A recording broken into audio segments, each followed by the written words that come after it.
Welcome back to Novita's New to Knitting workshop for absolute beginners. This is the 4th episode of the workshop and my name is Sari. My name is Markus, and in this episode we will be starting with the ribbing of the hat and covering a very important topic, that's knitting gauge. So please listen and watch carefully. But before we start with the ribbing and the gauge discussion, we'll be joining this one in the round. I was a bit behind you. Yeah. So this is what it looks like when you've cast on all the stitches for your hat with double pointed needles. I first cast on with just just on one needle, and after that I divided the stitches onto 4 needles. And here's the last cast on stitch, and this is the first stitch I cast on. So what we're doing now is we'll be joining this in the round by simply knitting the first stitch of the first actual row into the first cast on stitch, and there we are. We're starting with the ribbing. And Markus is working on the double pointed needles, so with them it's really easy to keep track on which round you are on. Yeah. But for me, because I'm working on the circular needles and just going round and round and round, and there's no really like a breaking point for me, I'm going to add this little yarn loop that I made. This is my stitch marker, and this is going to indicate the beginning of the round. So I'm just going to slide the stitch marker on my needle, and then I'm also ready to start the ribbing. And we are working this on 2x2 ribbing. Yeah. Yeah. Which means we're knitting 2 stitches and purling 2 stitches, and repeating that over and over until the knit end of 2, the round. Purl 2, knit 2, purl 2. And on the following rounds we are making always the knit stitches above the knit stitches, like here, and then there are columns of purl stitches over here. So that's basically the ribbing. Yeah. And that's one way to make modifications to your hat. You can make a 2x2 ribbing like we did, or you can make any ribbing you like. Actually, you can make a 1x1 ribbing, or you can make any other variation, because any pattern with knits and purls that form these columns with the same stitches on top of each other will make a rib of some sort. Yes. Another modification that you can make is vary the length of the ribbing. As you can see, the pink hat has much longer ribbing than the green one. And you can fold it over. Yeah, you can fold it over. So if you don't get tired of the ribbing by the first 5 centimeters, you can continue as long as you want and fold the brim for some extra coziness, like this. And if my knitting right now looks a bit hard, because I think it does, that's because it is hard. The first row is always the hardest one. It's sort of, you have to keep everything together, and you don't get the same grip as you have later on, and it's hard to see what it's becoming all together. But don't worry, that's the way it's supposed to be, and that's the way it feels even for experienced knitters. Yes, the first row is always the toughest one. So don't give up now. Just make a few more rows, and it will feel it will get easier. Yeah, it will get easier as you progress on this project.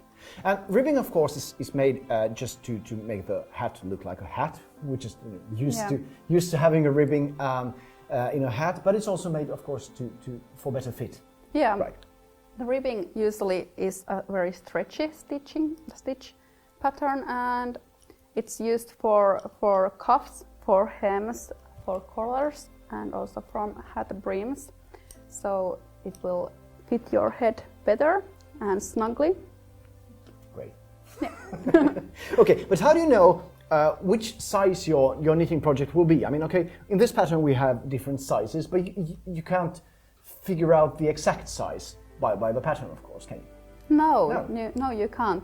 And all of us have a slightly different kind of handwriting when we are knitting. Yeah. So we already noticed that Markus knits looser than I do. Mm-hmm. So usually at the beginning of every knitting pattern it says gauge, and you have to check your gauge. It's really important because all the knitting patterns are calculated on that specific gauge. Okay.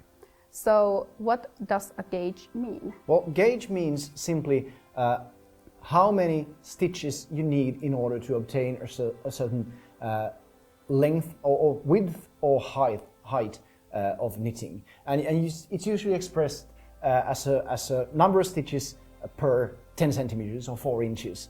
That's what it's all about. And when you have a knitting pattern, you need to know how many, or you need to keep the same gauge as the pattern has in order to obtain a project that's exactly the size that the pattern says.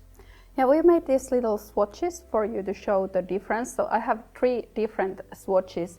These all are worked on 15 stitches, so the width of the swatches are always 15 stitches, but I worked these on different needle sizes, and you can see the difference in size. So this is what happens when your gauge varies. So if you have a really tight knitting handwriting, your swatch will turn out a lot smaller than for somebody who has a looser writing or knitting style. So with different with different needle sizes, you of course obtain different gauge, but there's also the difference between knitters. So I made the same swatches with the same amount of stitches, and let's compare them, right? Okay, this is my smallest, I think. This is my smallest, this is my smallest, and here's mine. Put it on top there, and you can see that mine is a good 2 centimeters wider than yours, which means that if I'd start to make a hat which is made for this gauge, and I'd started knitting with this gauge, my hat would be around 8 centimeters too wide. Too wide, yeah, or wider than the pattern, which is a lot in a hat.